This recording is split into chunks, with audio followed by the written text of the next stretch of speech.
MMAfighting.com, and we were at Michael Page ahead of his main event at Bellator London. Michael, first of all, a bit of a fracas here earlier on between James Gallagher and Mike Kimball. It seemed that you were in the thick of it.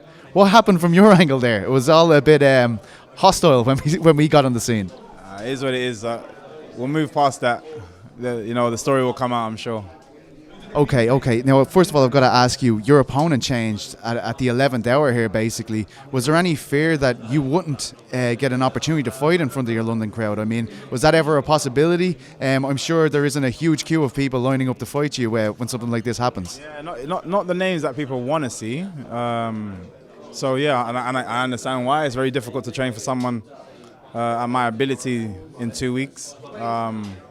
But this guy's a tough guy. I never had any worries about not fighting. Bellator always said, we're going to find somebody. It's just as big for them to have somebody here, as me being the main event. So I know they put in their work scrambling to get obviously credible, but opponents are willing. And my Italian friend, stepped up. Interesting face-off you guys had there earlier. It seemed like he didn't want to avert his gaze from you. Is that something you get a lot? Like, is that some type of gamesmanship? Nah, I don't know. To be fair, I wasn't really thinking about it at the time. I just kind of just going through the motions. Is it difficult, right, being the guy? I mean, like being the guy that most people are coming to see at this event, right? I mean, with the greatest respect to your opponent, you're the guy that's going to be selling tickets here. You're the guy who people are going to be tuning in to watch. Is there ever a part of you that wishes you were put together with a guy with a similar kind of fan base as you have and stuff like that? I mean, or do you enjoy the pressure of being the main guy really on the card? No, it helps. I don't really think about that side of things in general. I only pay attention to myself. Selfishly speaking, I just try to grow my own fan base. I'll try to sell out an arena by myself. Like I'll do all of it on my own. I don't care to have anybody else, but it's always nice if there is, because you get a mixture of both. But it doesn't bother me either way. The aim is to go in there, put on a show, get a knockout, come back out, smile, enjoy the rest of the week. Does it change at all your view of this fight? Because when we were speaking on Eurobash a couple of weeks ago, you were kind of saying, if you want to fight Lima again as soon as possible. The fact that Anderson was an established name with Bellator, obviously Gianni's making his debut here. Does that take away from that, or do you feel if you put on one of your signature performances, you're going to be right in the firing line for that title shot? I think regardless, if I win the fight, it's the same thing. It had nothing to do with me as to why, I didn't have the opponent that people expected. So it's just win, move forward, and get the go for that. I don't think it changes anything. It's all about the timing. It's all about Bellator if they're happy with it to happen. And I'm a big enough name anyway, so I could do it. I could do it whenever. So yeah.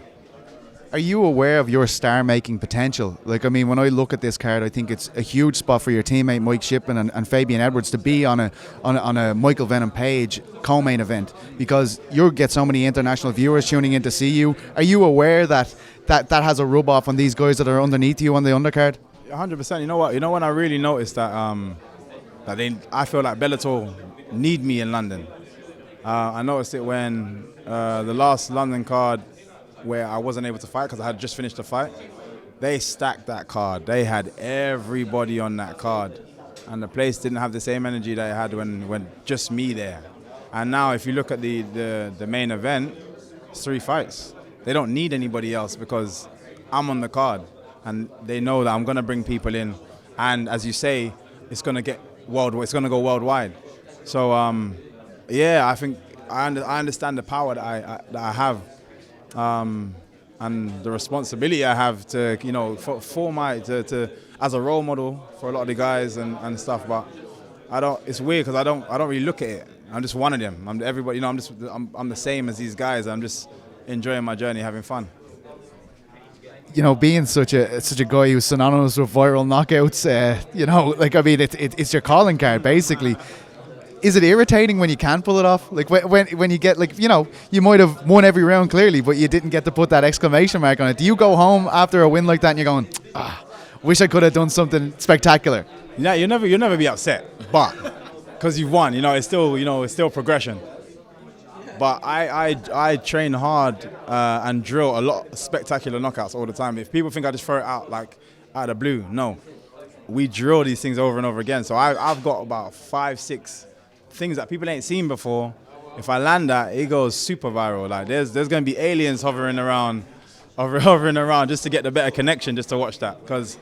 But yeah, so sometimes you're like, man, I wish I could have pulled that one off, or there was a time where I missed a moment, and it is these little moments here and there that you have to be on it, and it's just to do with myself, it's to do with the opponent, what happened, like there's so many different variables, but at the same time I got to make sure I get the win first. I can't focus on showmanship first. It's the win first, and the showmanship comes after. Let's just stick with the showmanship just for a second, right? You're known for these fantastic celebrations. You've pulled out many over the years, very entertaining. How far in advance do you think about these things? I mean, do you already have something in mind if the victory comes on Saturday night? Yeah, I've got a couple of things in mind. No hints? I got a few things. I always like to, I don't overstress myself. It kind of comes to me, either through conversation or through like just us cracking jokes and this. I don't like to try and push it. If you try to force it, I don't think it comes off.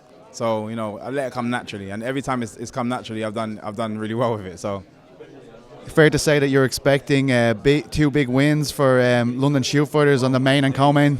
Shoot! All right, it's gonna be crazy. I'm looking forward to Alfie fighting.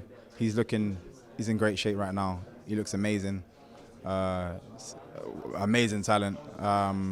And the one I'm really looking forward to is the little grudge match with Shipman and Fabian. So that one there, I'm really, really looking forward to. And once they are both done, I'm going to be powered up.